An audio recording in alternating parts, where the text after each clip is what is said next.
Now is your time to flange. What's happening, ladies and gentlemen? I am your moderator, B. Jones, and this is the 13th floor where the furniture isn't always the best, but the views are amazing. Today's podcast, I got Mr. Jay Dace on with us. What's going on, bro? What's going on, man? Trying to survive this, what's going on? Trying to survive this fruit and veggie diet I'm doing, man, or cleanse I'm doing. How long you been on it? Huh? How long you been on it? This day one. Oh.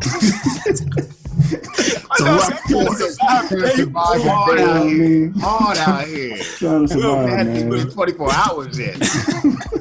We're going to come back to you, man.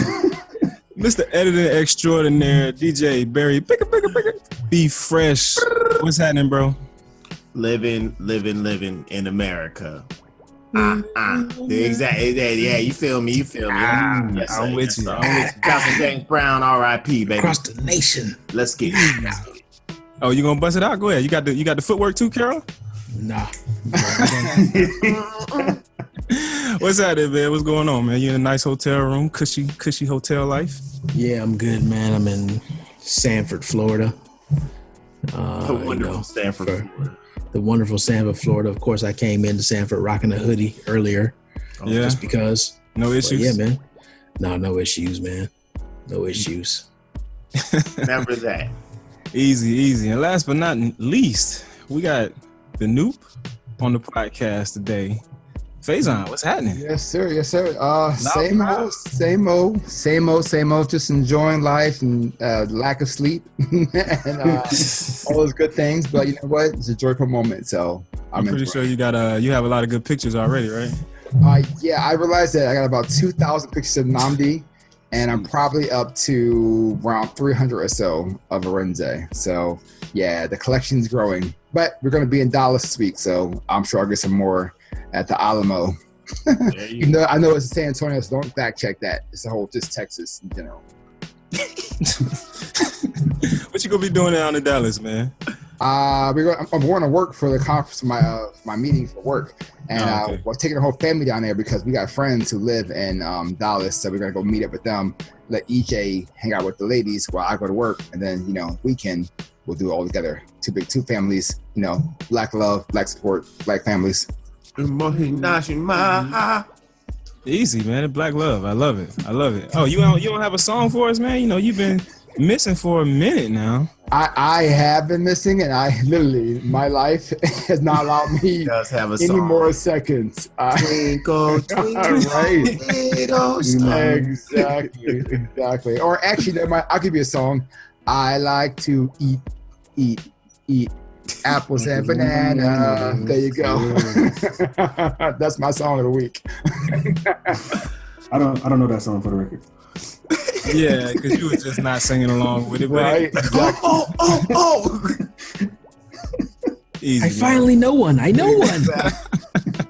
That's what's up, man. Well, welcome to the show. Hey, fellas, I got a quick question, man, before we jump into the topic. So with a lot of the injuries that have been occurring, like the NFL, this has probably been the worst season for them as far as injuries. I would say NCAA too.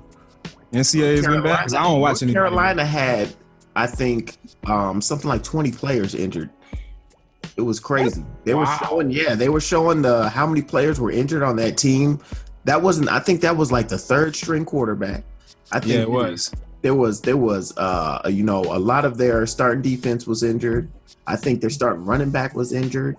I think there was a couple wide receivers injured. All right, man, hold on. You got to slow down because now you're starting to make that win look that much worse or whatever. A win is a win. No matter how it comes, a W, 'tis a W.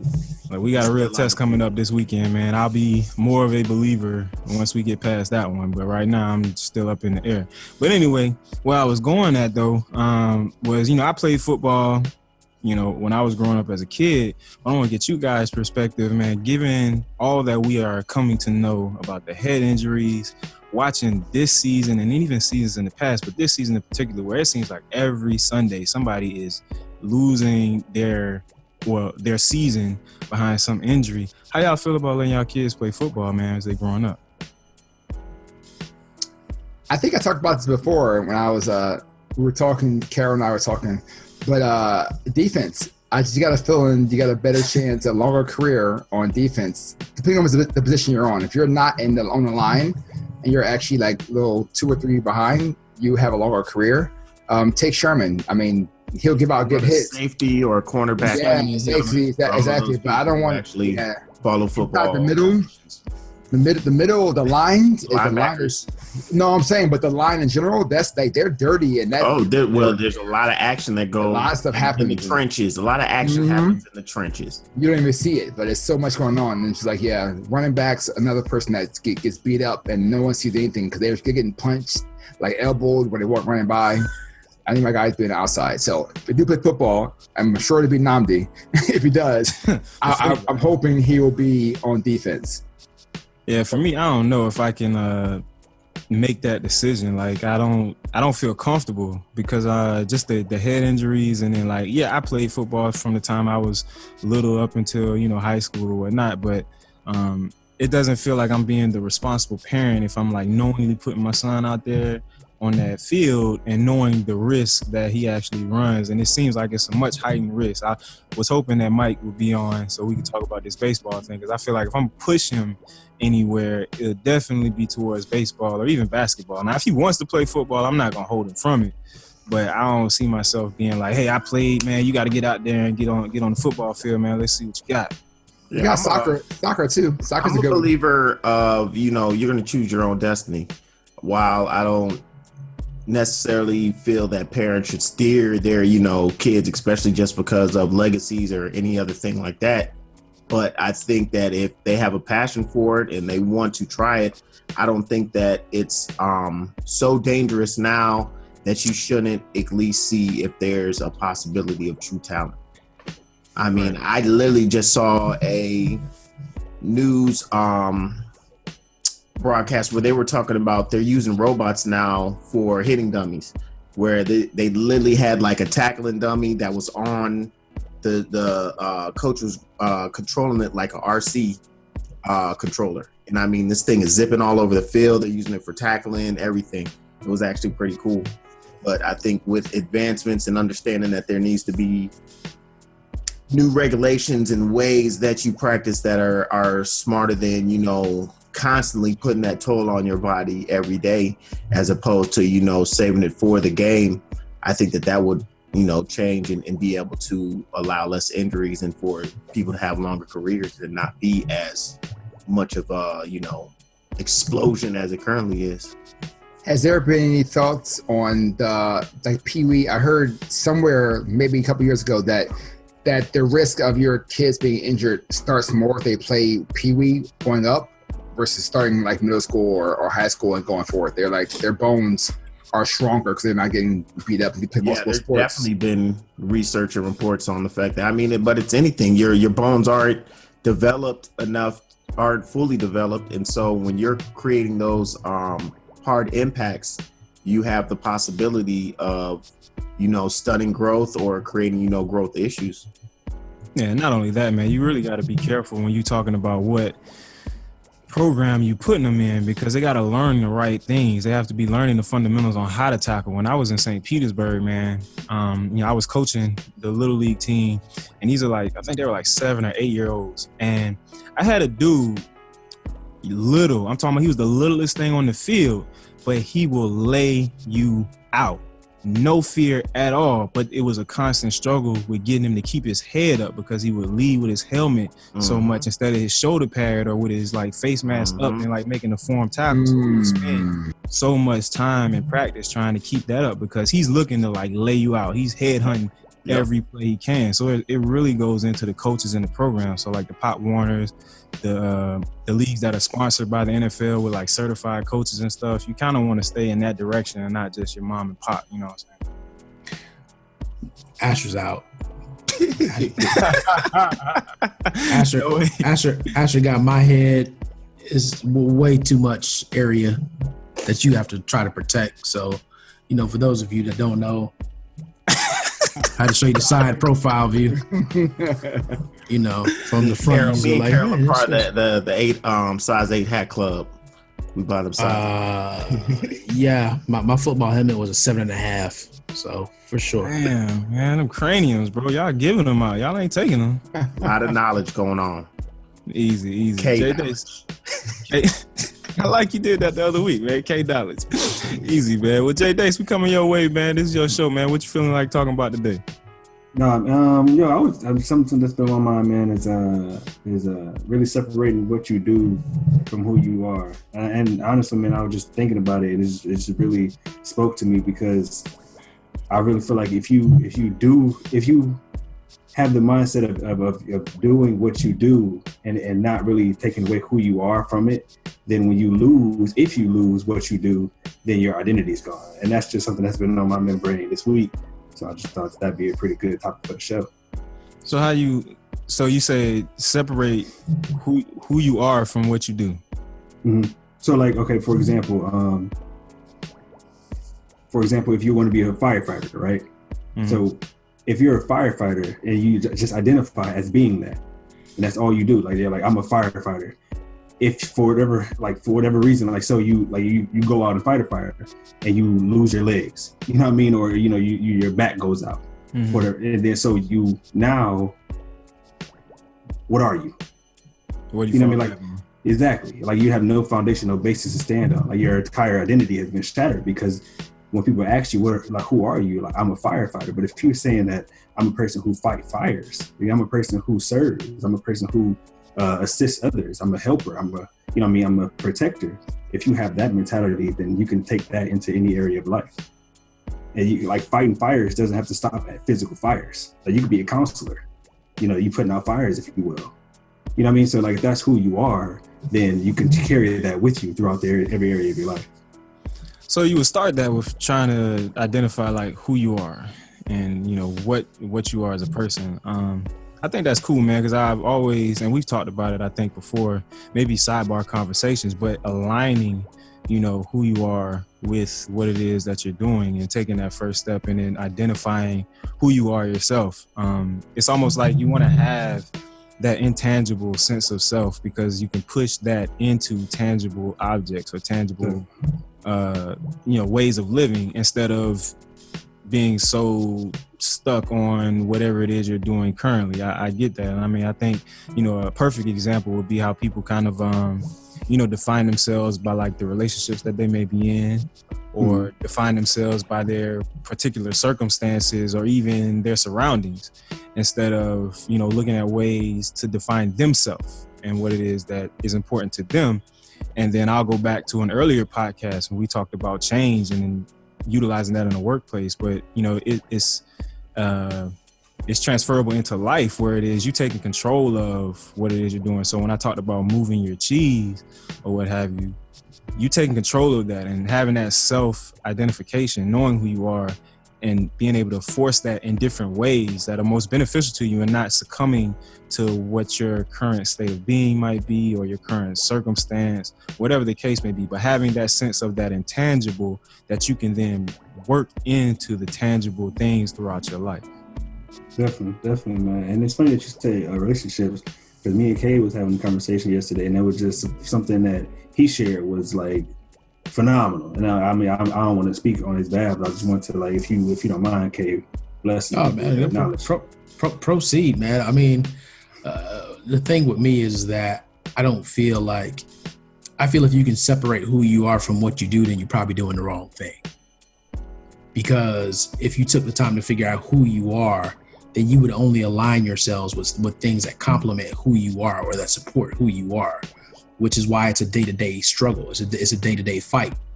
So a lot of people, and look, I think this is why they call it work, because it is work for you to go and do something that's not naturally aligned to who you are, right? Because if it was aligned for who you are, then it wouldn't necessarily be work.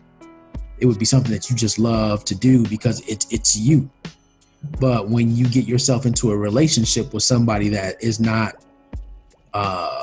complimentary towards you and vice versa, then your relationship becomes work. What you do every day becomes work, as opposed to something that you just enjoy doing. So I think people skip the who and they automatically jump to the what. What do they want to do? Mm-hmm. And I think we allow programming as far as what other people's opinions are or what people say success looks like to move us into things that may not necessarily be for us. But because that's what we've been told, we move towards it, and then you end up hating your life, or you hate your significant other because you're fighting against something that's naturally not for you. Yeah, not only that. If that makes sense.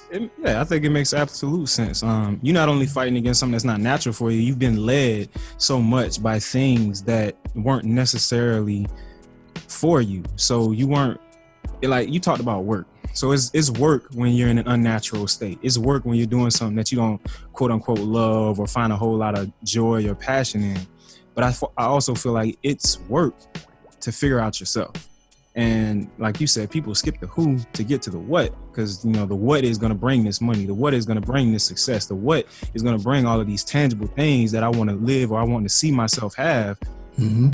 But if you don't do that initial work on yourself and you find these things and then you're like, dang man, is this really what I wanted? Sense of fulfillment. Well, it's because that's not how we're taught, right? In school, that's not the basis of learning. That's not the basis of your thought process on how you're going to, project yourself into the world and what's going to be the next steps. It's, hey, you go to school and you're focused on getting a good job. The good jobs are already defined by making a lot of money.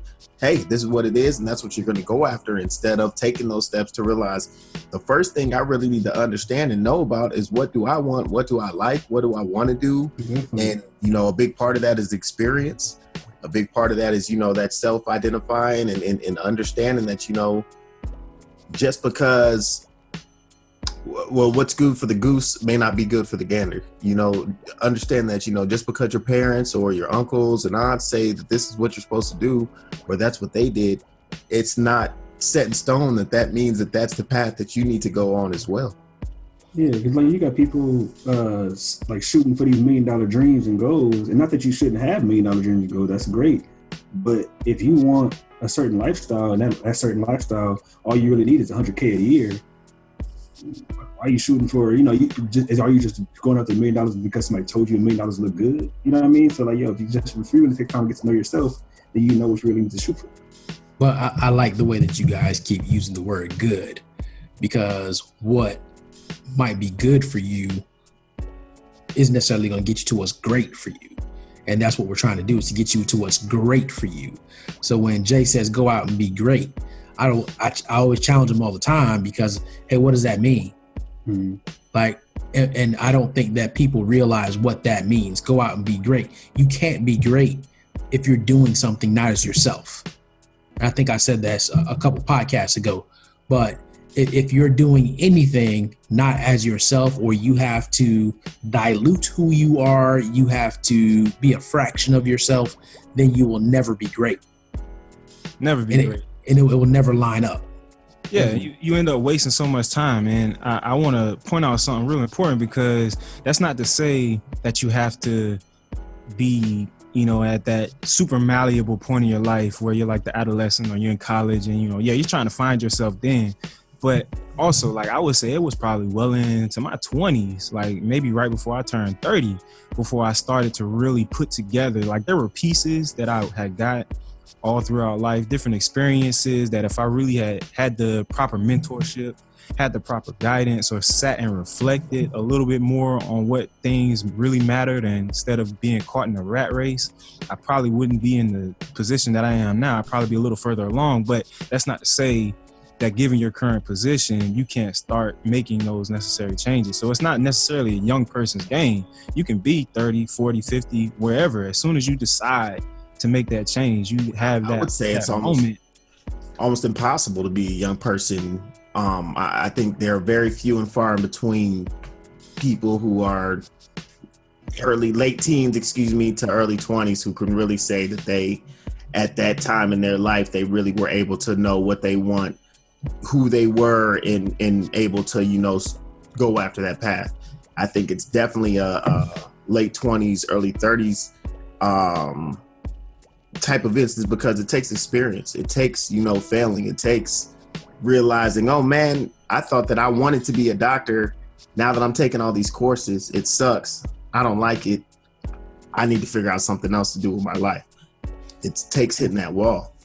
It also takes new experiences. So you think you know what you want because all you see around you, what you're being told is do this, do that. But then you go away to college, for instance, or to the army, or to anything you want to do, that life view changes. And now you're realizing that what you wanted was something totally different because it was petty or small, and you see your future going somewhere else.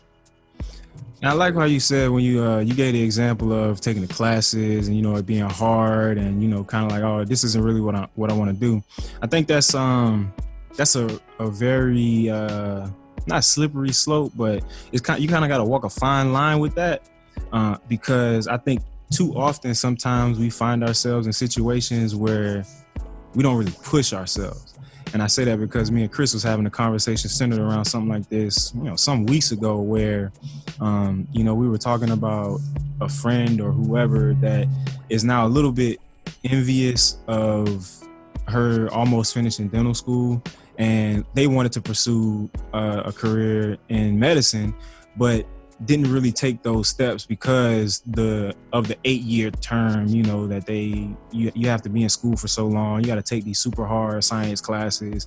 The stress level is out the wazoo. Like, it's crazy, the med student lifestyle. And you kind of find yourself second guessing, like, dang, man, if I had went ahead and, you know, worked at that situation, then I could be in a different place now, although it would have cost me a little bit. So it's like, I don't want people to kind of shy away from things just because it is kind of hard.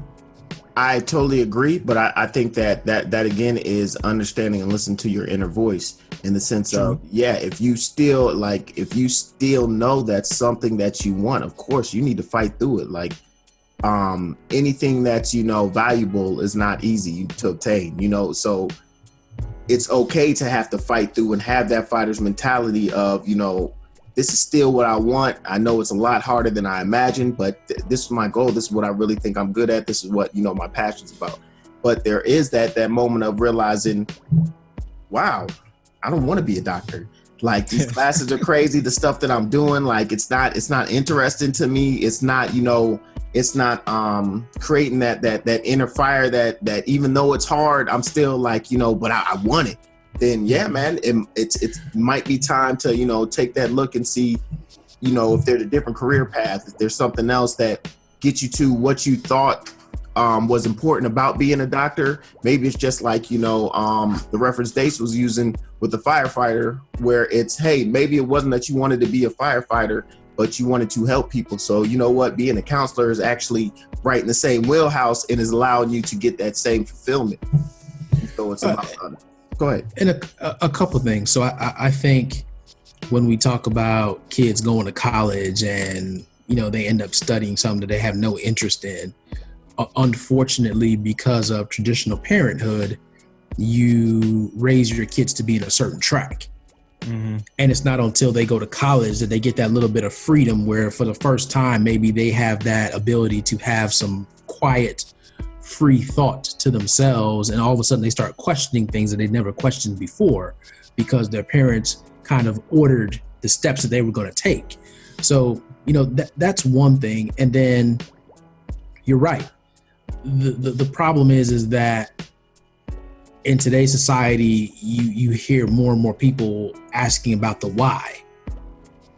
But the why, until you understand the who, doesn't make sense. Because once you understand the who, then the why becomes so much more easier. So that class is difficult. You have a clear understanding of why I'm doing this. So it's not really difficult because you know this is in line with who you are or who you want to be.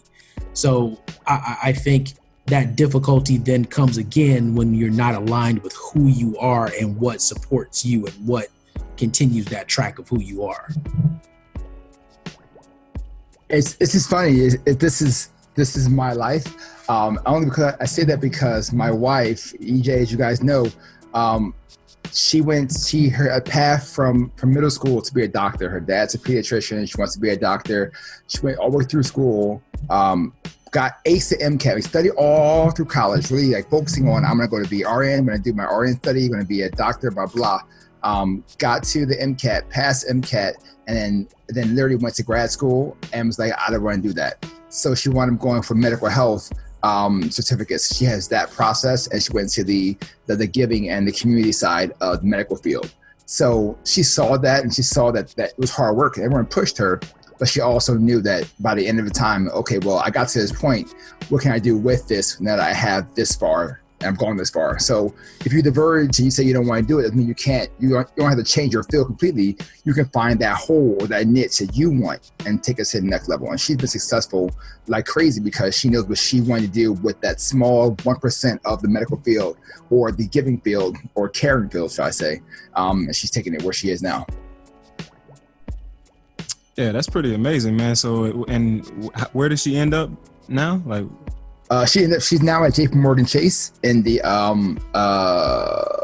what is it? Trying to think of the name, what the actual name of it. The But division. corporate responsibility. She's on that side of it now. She makes sure that the corporate is taking care of the communities around her and giving back, be it medical, be it giving, be it food, be it schools. She's the vice president of that mindset. She's making sure the community is receiving from the corporations. And it worked out. easy. So I want to go back to talking about that fight with finding or, honing in on who you are as a person, because like I said, I think that's a big part of that. That's a huge part of it. Like that's the foundation. That's the first brick. And, a lot of the experiences that you come in contact with, all the people, the things that you put in your brain on a daily basis, they all end up shaping that. And sometimes, you kind of fall away from yourself through that process. So I want to talk about kind of regaining that, finding out where can I be rooted in? What is it that, I am rooted in, and, utilizing that to push forward. So like for myself, like it's always been rooted in like teamwork and leadership. So I've always found myself trying to look for, positions or ways that I can start impacting people, like whether it's been a mentor program when I was in Miami, whether it's at my current job, mentoring, other associates or getting involved with other customer service situations. But there's that thing where it's like I always want to be involved with that person or helping that person that I find myself always drawn to. So for you guys, like how do you kind of hone in on that? And I'll start with Carol. So before we go to me, I want to take it to you first because Jay and I were talking yesterday and we kind of broke down who you are, right? So first and foremost, you're a provider. Right. That's what you do. You provide. So whether it be for your family or for other people, you want to provide people opportunities that they may not have had or provide them access that they may not have had. That's who you are. For me, I've always been a leader. And whether that be I'm the first to do something or I'm leading people to the path that's for them or leading people to discover who they are. And I think we don't go back and we don't take the time to really analyze that. As Jay and I talked about it yesterday, you want to find the common denominator in everything that you do. And unfortunately, people get to a point where they're so lost that there's so many things you have to sacrifice. You have to sacrifice everything you believe or the things that you thought you believed. You have to be willing to, it's almost like a pride thing. Like you have to be able to go back and say, okay, I believe this all my life. I've hung around these people all my life.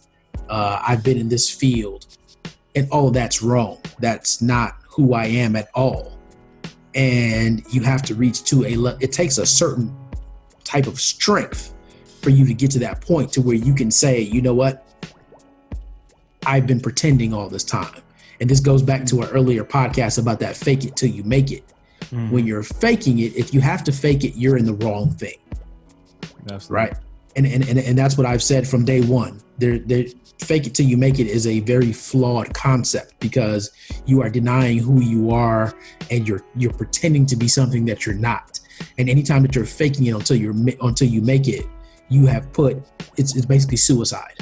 You are committing suicide, whether it be career, spiritual, family, whatever it is. If you have to emotional, if you have to pretend, then you're in something that's not aligned with who you are.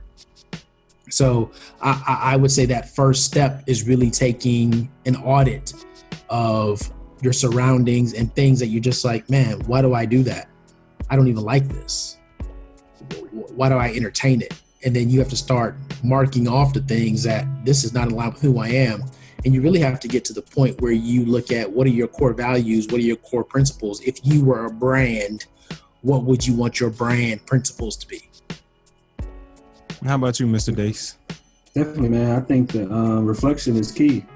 Like it's hard to know where you're going if you don't know where you've been. You know what I mean? It's hard to know how to take that next step if you don't know what got you to where you are right now. So for me, what really helped me was really meditation and writing, logging. I mean, they're serious, like logging every day and just reading over it and daily. You know what I mean? Reading over last week's stuff, reading over the month before that, and just reflecting on the events that got me to where I was and what I liked about the events, what I didn't like about the events, and just cast aside the stuff I didn't like and start doing more of what I enjoyed, you know, and like you said, finding out where like Kay said, the common denominator. For me, I'm a person who likes to empower. I like to lift people up. I like to encourage. It brings me joy and satisfaction to know that I helped somebody else today. So it just makes sense, you know, for me to go towards the career that I'm trying to go towards, which is, you know, motivational speaking, to let people know that they are phenomenal and they have, you know, power inside of them. Facebook memories, that bad boy right there. Facebook memories, time out too. Yeah, definitely. Facebook memories, like 8 years ago today, looking at the statuses I put up, and I was like, wow, like, yo, this is who I've been, you know. So it just makes sense to go back to it. You know, that's just been something that's what helped me. Oh man, you bring up those Facebook memories, and it seems like something new every day. Like, and I'm looking at the picture, and I'm like, wow, man, 8 years ago. So 8 years ago, this is what I was doing. What did I say? Or you like, I used to text like that. Yep. I used to put, man, I was talking like that. bro. That was a slang. Crazy. Fresh, you had something you wanted to add, man, before we wrap this thing? I mean, it's just like Carolyn and Dace have said. It's about that self-evaluation. It's not always easy. I don't think that it's something that, like I said, it's hard to be a younger person and be able to take that self-evaluation because you haven't had enough experience, and that's okay. And just like you were saying, Brett, as far as there are some people who are 50 and have not, you know, really been able to take that step and really, you know, identify with themselves of who they are, be okay with it, and be able to stomp out the BS, to go ahead and say, you know what, I'm going to stop this relationship, or I'm going to stop, you know, dealing with this type of person, or I'm not going to, you know, put myself in this type of situation anymore. That it's not always easy, but in the road to becoming your greatest and best self, you have to make those hard decisions and be able to push down that road in order to get to what you want to obtain. There it is, man. We're working on aligning yourself with what you want to do, man. Hey, before we go over to Art's Corner, I got questions, man, for guys with kids on the podcast. Actually, Jay, I got a question for you too, man. Who is that young man that you on the Facebook picture with, man? It's like your cover photo. That was like random. It was a model. It was a modeling shoot or something like that. It's a young kid, like. Oh, my cover photo. Yeah. Oh, it's my nephew CJ. Oh, okay, man, nephew CJ. How's CJ doing, man? Oh man, you doing great. Jay was like, man, don't be putting no babies on me, bro. Right? Nah, bro. Nah, we already tried to do that on that Father's Day podcast. 9 months later, you still here, huh? You good? Staying strong. He's back in Wisconsin. Yeah, he's back in Wisconsin. Oh, well, for all the other fathers here, man, what y'all doing for Halloween with the kids, man? I think we saw a glimpse of Asher. Oh, yeah. Yeah, it's a new experience for me because I think when I was 6 or 7 years old, I told him I didn't want to dress up for Halloween. I wasn't into it. I didn't like it.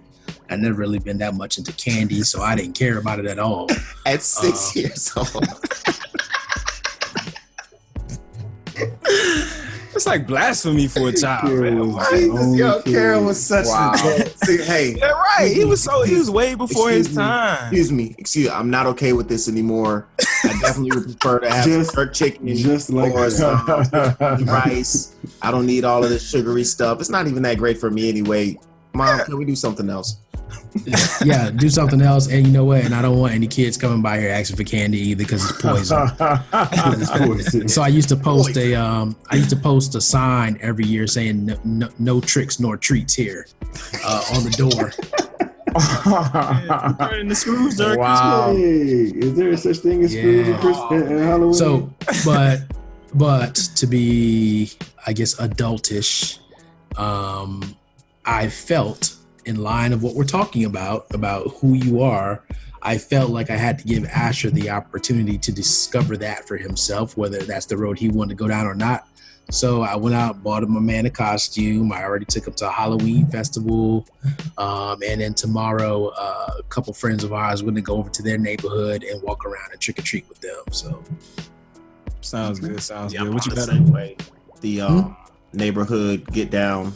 Just going to take our daughter to one of the friends' neighborhoods who, you know, they got the nice houses with all the kids.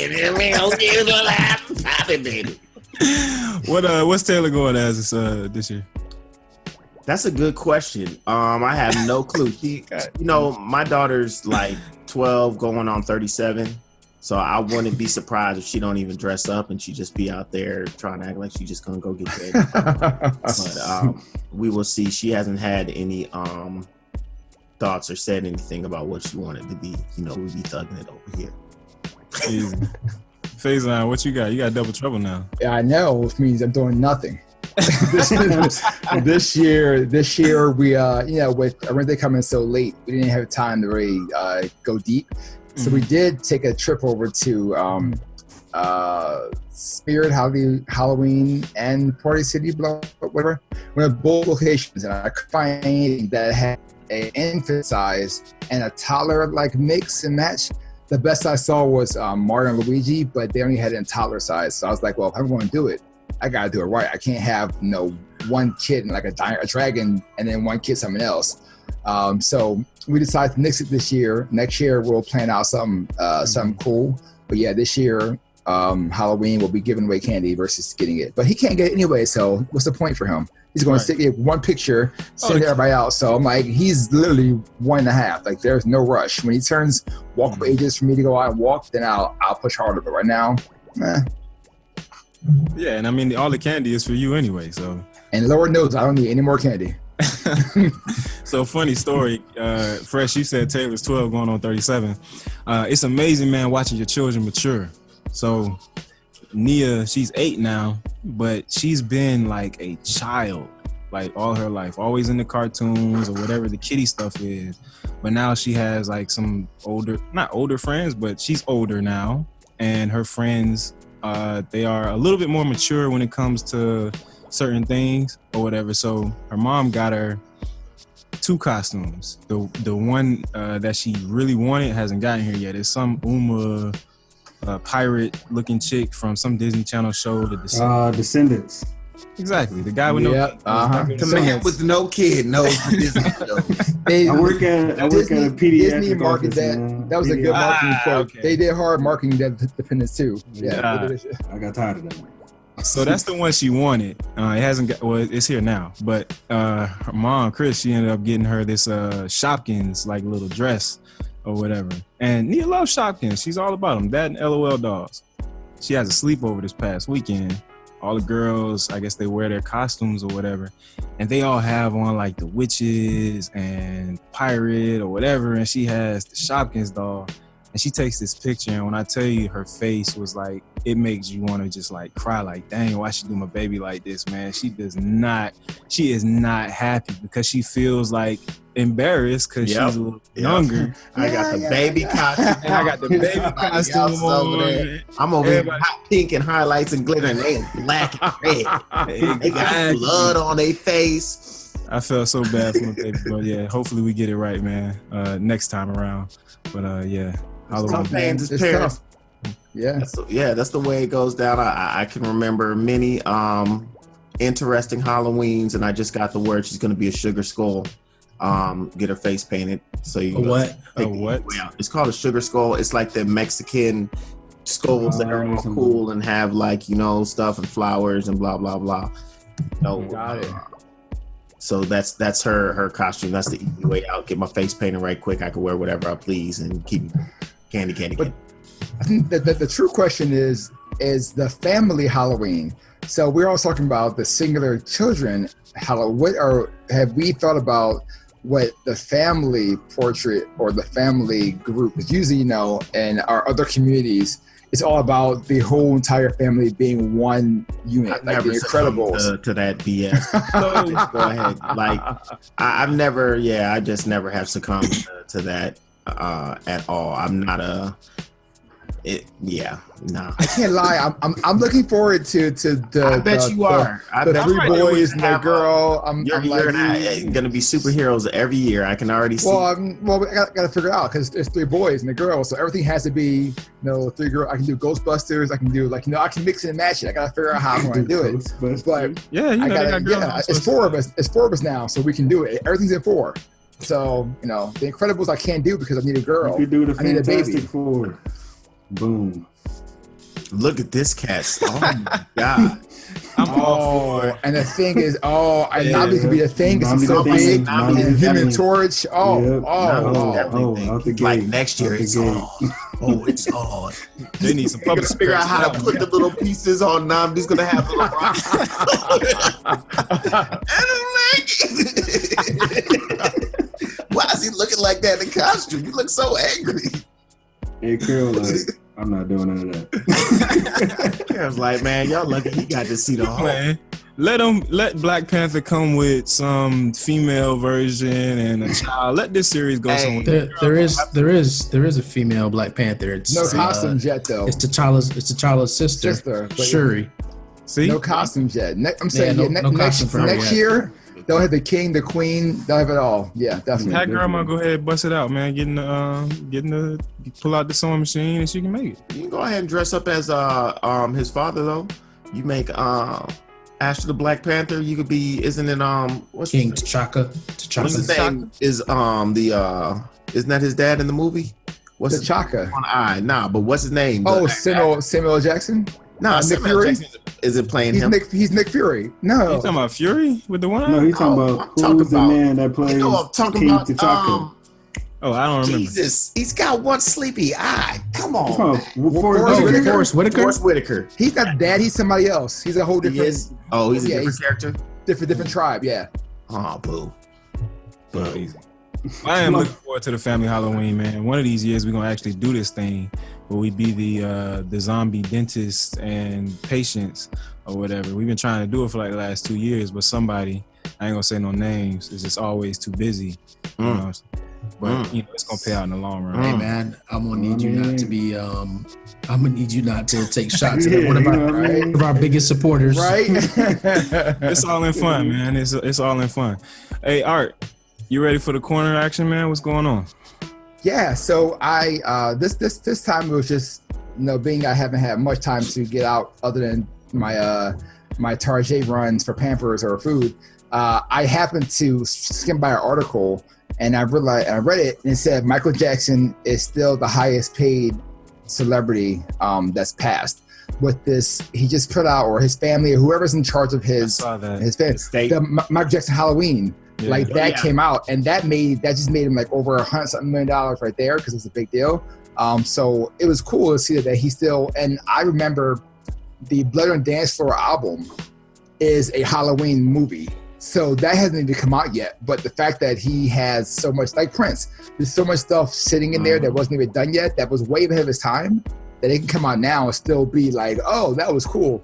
So I'm looking forward to the continuing path, and I hope that that Halloween special becomes the Charlie Brown special, and it plays every year because it was that good. It was actually a really good, cartoon to watch. So my corner was, if you didn't see it, I'm sure it's on YouTube now or ABC on demand, but definitely watch it with the kids. It was really cool, and it kind of flashed back some of Michael, his thoughts and the way he did with kids. So it's kind of cool. So, question: where do those monies and stuff? Who has like rights to that? Is it the family? Catherine, yeah, his state does. Catherine and the kids. Joe has no money in that process. Cut out, crazy. So yeah, Catherine, Grandma Catherine, and the kids get all that. So it gets divvied up over time. So yeah. Good God, they ain't gotta work a day in your life. They never will. As long as Michael had rights to the Beatles, so all that money is still coming in. Like even though he went bankrupt before he died, he still had Beatles. Yeah, Paul McCartney. Oh, you didn't hear about that? Catalog. Oh yeah. Paul McCartney was like, "Hey, Mike, it's a great deal if you go out and buy music because over time, trademarks die. You can buy the rights to songs." He's like, "Oh, I'm gonna buy your music," and he was like, "Ha ha ha!" ha. And he actually went out and bought Yep. So Michael owns a lot of stuff that didn't do a thing about. That was like a big issue when he passed because that was like when he was doing all that fighting with Sony, and remember he was going around with the slave on his forehead and stuff like that. Like all of that was because he was, doing a lot of moves like that and trying to kind of circumvent the middleman. So you're saying it was conspiracy? C-O-N Yes. conspiracy. We gonna stay right there with you, man. What you got for us this week for the Fresh Jam? Well, I'm about to fly off the cuff because I actually got an ill story of my Yes. I sent you guys all pictures, and I'll go ahead and put it up. I guess sometime on the podcast. Did I miss this? So it'll go through right now. All right, but so the other night, well, let's see. My wife has been away for a week in Chile. So last week, Tuesday, I believe, I was woken up in the middle of the night. I have a small. I have two small dogs. But the one that was in bed with me was going crazy in the bed, and I'm just like trying to figure out what's going on, barking like wild at the foot of the bed. I get up, walk around. I don't see nothing. I'm checking everywhere, just trying to figure out why are you barking so crazy? Go back to sleep. Next night, same thing happens in the middle of the night. All of a sudden, I'm talking about 1:30, 2 o'clock in the morning. Dog's going crazy at the foot of the bed. Wake up. I'm like, what's going on? I walk around my house, checking doors. Nothing's going on. All right. So now we're Thursday going into Friday now, or Friday morning. Same thing about 1:30. Now, this time my dog doesn't wake me up, but I'm woken up to the sound of what I can distinctly hear is something opening up my dog's food. Like I have a container for the food. I hear something opening it up, shuffling around in there, and then closing the container back. And so I'm laying in bed, and that's a very distinctive noise. So I'm like, I know that's what I heard, but how did I hear this noise? And so I get up again, go walk around the house, look by the dog's food, excuse me. I look by my Chihuahua. She's in her bed, hanging out all by herself. Nothing's going on. So I'm still just like, what is going on? Go back and lay down, but I can't go to sleep now because I'm like, I know I heard a noise. So 20 minutes or so go past with me kind of laying there, half in and out. And all of a sudden I hear, which is just like steps across my floor, my wood floor. And so I know now there is something going on. So I get up, but I know, shoot, earlier today, the day before that, whatever I got up, whatever it was not, as soon as I got up running around, it disappeared. So let me just be quiet. Let me go ahead. I get up, I get my doorway of my bedroom. I'm just looking out now into my back living room.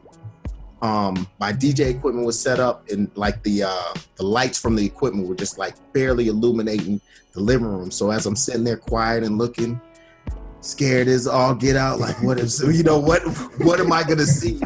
All of a sudden I see a dark shadow come from under my back dining room table and start to walk across the living room floor. Well, move. I just see the shadow of something moving across my living room floor and walking back towards my couches and table. So at this moment, I'm pretty much, chin on the ground, eyes as wide as like trying to figure out what is going on. And Taylor, get the box cutter. No, so I turn on the light now. Look, I turn on the light. in the room. Well, I turn on the light into the living room to see, and that's when I see it is one of the biggest possums I've ever seen in my life, and it's right in my living room in my house. Now, as I told you before, my wife is gone out of town.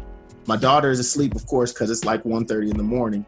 So now I'm trying to decide if I just go, all out crazy, or if I have to contain, my daughter. If I just go back to sleep. Yes, exactly. Knock on her door, like, can I sleep with you? Or So I didn't want to wake up my daughter, but I knew that, hey, he hasn't paid rent for however long he's been here. I cannot allow him to stay here any longer. Oh. Exactly. So in all of a whirlwind of, 15, 30 seconds, I put on battle clothes, run into the kitchen, and I grab the oven mitts, and then I run into the over here to grab a towel, because I was like, I need to, I guess, throw something on it, because I'm trying to figure out, I don't want to, the first thought is like, hey, grab the box cutter or something, we about to kill this thing. But then I'm like, man, I'm not cleaning up possum blood all around my house, and that's not gonna work. So now I'm sitting there with oven mitts, a towel, and my battle gear, and I'm cordoning them off into a little section behind like my couch. One of my couches. Exactly. Yep. Now, if you guys remember, about a month and a half, 2 months ago, I had a little tango with, I'm pretty sure, what was this same possum's baby. Or you know what? It could maybe even wind up being the same. Right. Possum. Because there was a possum in my garage. I had to wrestle with him. I got him out. I felt like Trapper Jack. It was awesome. This story was not the same because this dude was a lot bigger. He fighting me, so I'm sitting there silently trying to pump myself up to fight and battle. You're gonna get it. So I'm game planning on trying to get it out. I have it cordoned off. The towel situation just did not work. I tried to go, and he made that noise, freaked me out. So I just ditched that. I grabbed a dustpan, one of the standing dustpans. I juked him a couple times. Hey, pow, pow. And when it did that, he started walking towards my original thought, I don't know why I was going to try to get him out the same door he came in, because in that same 30-second whirlwind, I was closing all the doors to make sure he couldn't go into any other rooms. But I was thinking to get him back towards the our other living room, where there's a side door that goes directly to out back. But he was closer to the patio door that then puts him on a screened-in patio on the backside. So I don't know why initially my brain wanted to go to the left, but either way, I pushed him to the right, got into that glass door, opened up, bow, hit him out. Now he's on the back patio, caged into the back patio. We got the issue of him being in the house solved, slam that door. Now I go out there for battle time. There is a plastic table that is disassembled due to Hurricane Irma and us taking everything in. So I grab a leg, a plastic chair, quick ones, bow, bow, get the, explicative out of here. And now I'm tangling with him, trying to get him to move towards the door instead of,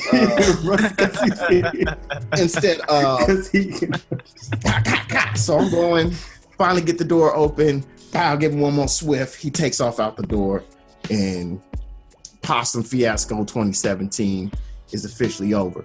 Man, but then the absolute worst part was then when I go in there, back into the house, move the couch, I see that, this man been in my house for 3 days and has a whole poop and pee city all around over there. So it was my dog said you won the battle, but I wouldn't. Horrible. Yeah, he definitely let it be known. I'm talking about, I had to move everything out, throwing away stuff, wiping down, mopping down stuff, and I left it like that. I had to leave it open, mopped out, just to sit there for a couple of days to just be able to look over there and remember yeah, this was real. This was a real battle. And I mean, I still haven't every day.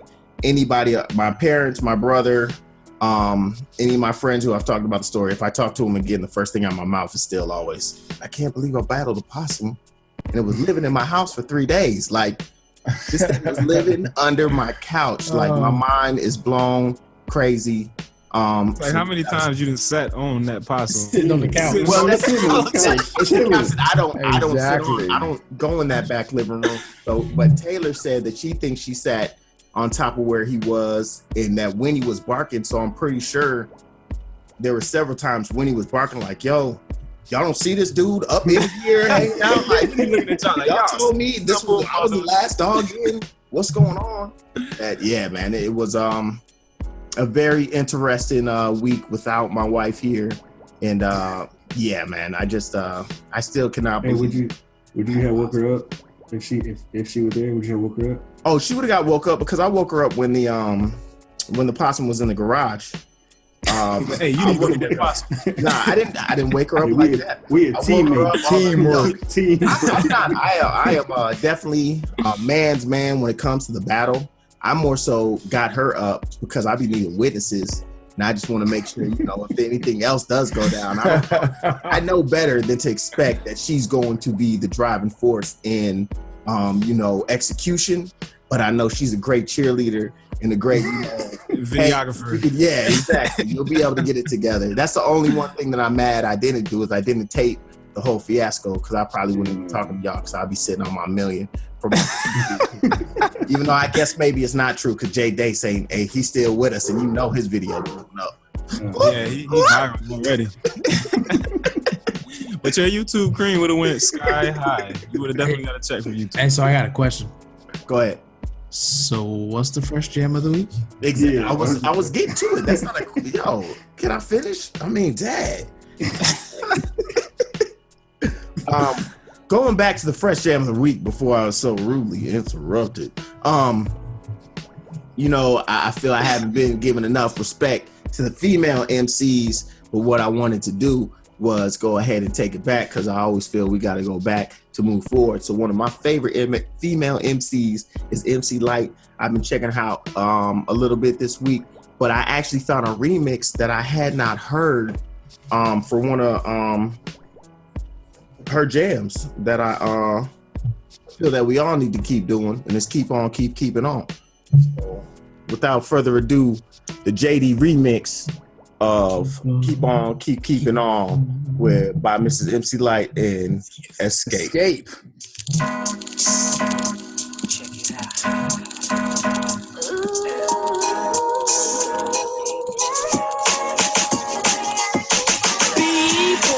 Where the fuck you at? I've been looking for you since the quarter past. Hot peas and butter, baby, come and get your supper before I make you suffer. That's when you had enough of. Yeah. Can I get hot when you hit the jackpot? Surely I can if you the man. I get loose and produce by the mountain juice. Can you get used to that, or do you need a boost of energy to enter me and get it on? You're getting warm. I can feel you getting closer. Now, baby, down this mimosa. You better believe it's time to give a toast to the woman of the decade. Too bad to be played. Get vexed and I'm bound to throw shade all over your body. Whose body? Your body. I can rock a party like nobody. Leaving time to take home the loot. Choosy about who I let knock my boot. Now let me take sight till you're loving the light. Life ain't all that unless you're doing it right. Keep on, keeping on. I'm with it. Yeah. That's really refreshing, man. They let that's like that was either Tiny or someone else taking the lead this time around instead of the usual Candy or top other dish.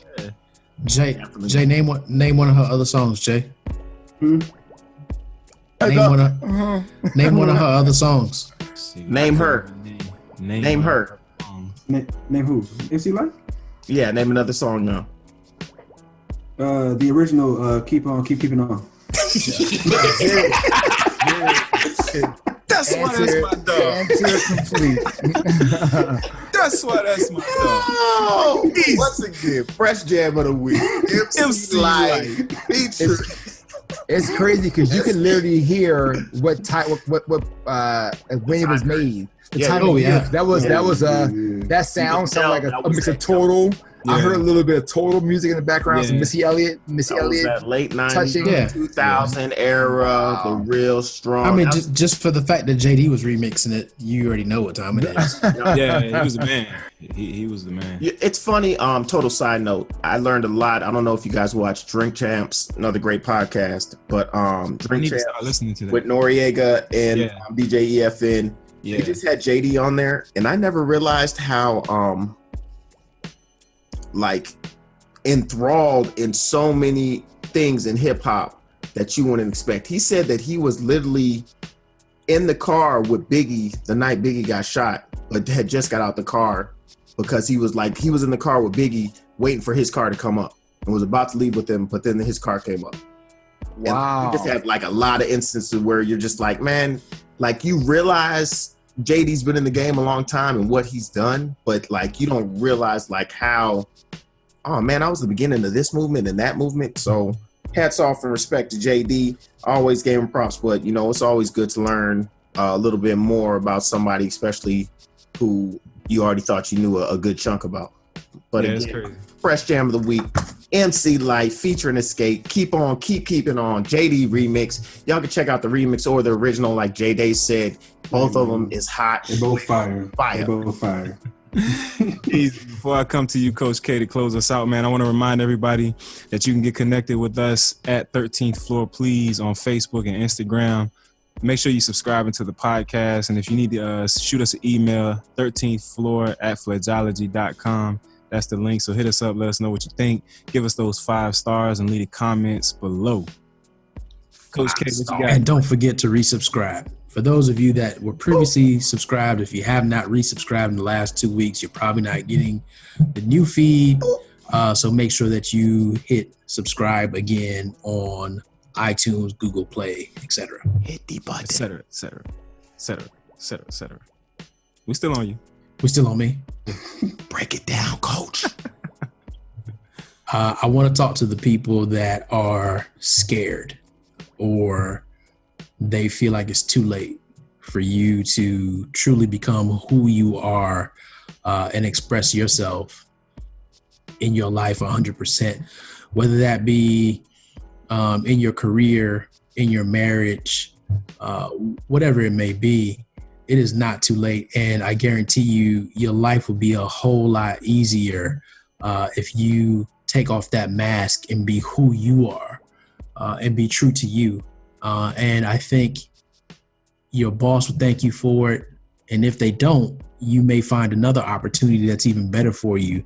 Your spouse will thank you for it because they won't continually be guessing on who you are and what you want and why do you act this way. Why sometimes you're into your relationship and other times you're not. It's a lot easier for them to identify with you and figure out, okay, this is what I'm in. This is the partner that I have. If you are who you are. And for those of you that, you know, you may be younger and you may be in your parents' household or whatever, there are very respectful ways for you to start establishing who you are and line your life up accordingly from this point. So stop being afraid to claim who you are. I guarantee you when you do that, nothing will stand in your way and you will achieve things that you never thought you could achieve before. And that's what we want you to do. We want you to be who you are 100% to you and to move forward and claim the life that you've always thought that you should have. Claim it. Speak it There into it existence. is. Yo, There Joe. it is. Wow. Easy. There it is, ladies and gentlemen. We're done here on the 13th floor where the furniture isn't always the best, but the views are amazing. 43. Better believe it. Now is your time to flange. Virginia Tech.